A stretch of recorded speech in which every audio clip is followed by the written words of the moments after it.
Hi, welcome to this channel. My name is Susan Silantoy, and as you know, the aim of this channel is to provide information about how government works and how systems are set up so that we're able to know our role in improving the governance in this country, and through this we can raise a politically empowered generation.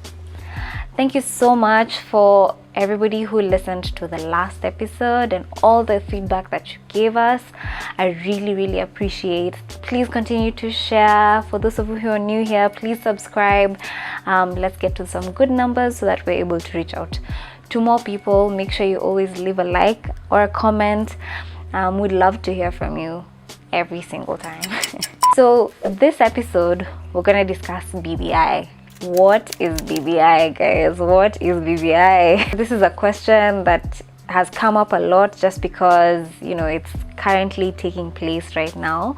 So given that BBI is like very broad, we have to break it down in different sections so that we go deep into the details of understanding exactly what the document is, kuelewa ina present nini, ndio tujue exactly what we can do about it.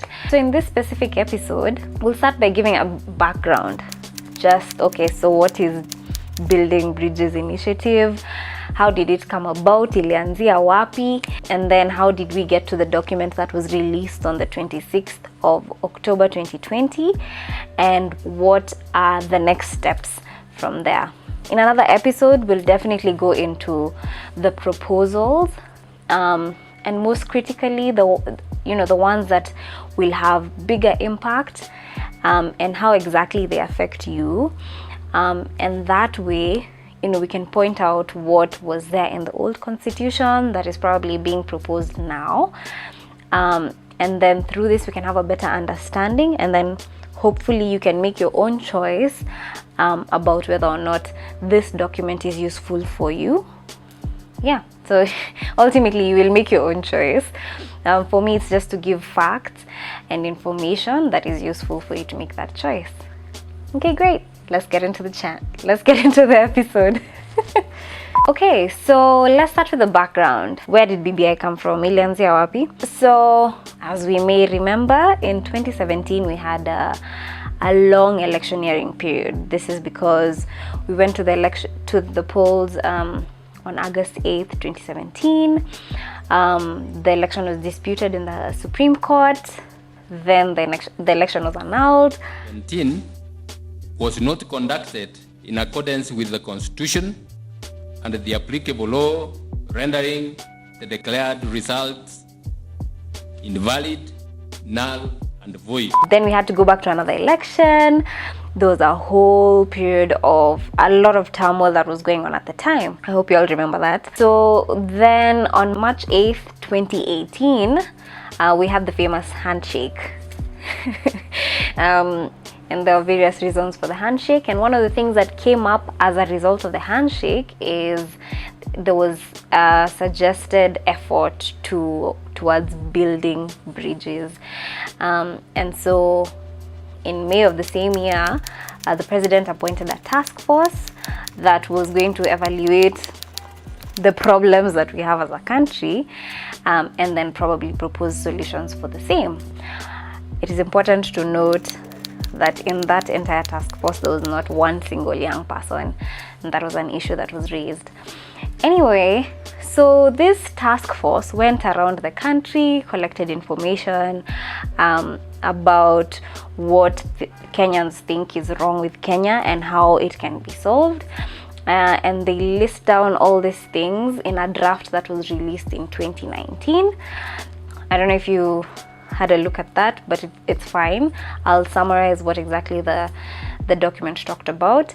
So the document gave thematic areas, 9 things that they think ails Kenya, based on the information they collected from. They took it from ordinary citizens. They listed that there were 7,000 Kenyans that they spoke to from all 47 counties, and 400 of whom represented national bodies such as Parliament, the Council of Governors, their deputies, and all those people.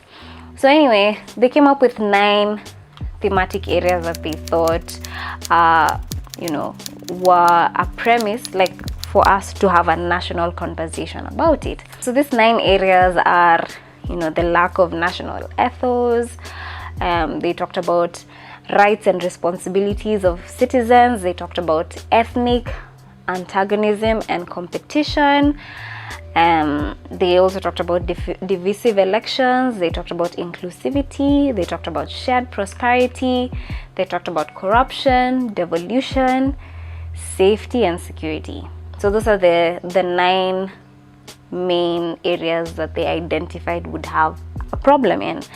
And so this document was heavy on the discussions that people were having concerning those 9 areas, which they chose to divide it in that way, and then had very few recommendations.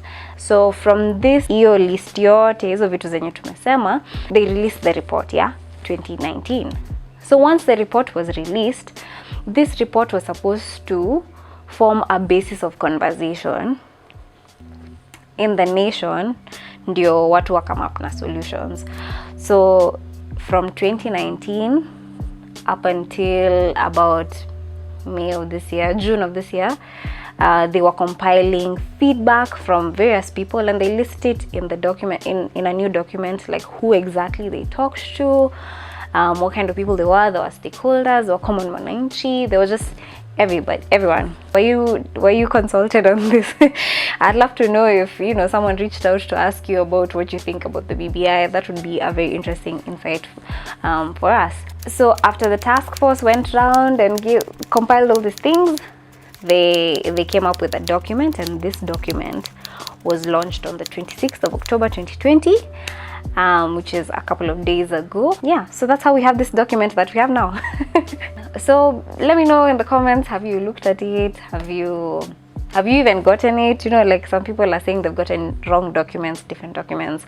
Let me know if whatever you've gotten. We'll try and link down the document that was presented, so that you can have a look for yourself if you'd like. So really, this document gives about 58 recommendations of different things that they feel should be implemented, so that people can address the 9 issues that they raised in the draft document. And 9 of those 58 recommendations require a referendum for them to be implemented, because they need constitutional amendments. So that's a brief summary of tulianzia wapi, BBI ni nini, ilitoka wapi, so how was it, just the entire process until what we have now, which is a document that has some recommendations. So from now, ideally the process is that this document will be presented in Parliament, and then Parliament is the one that's going to decide whether we're going to go into a referendum or not. So that's the background of the BBI. We've not even gotten into what exactly the document is proposing, but I thought probably you should know about where it came from.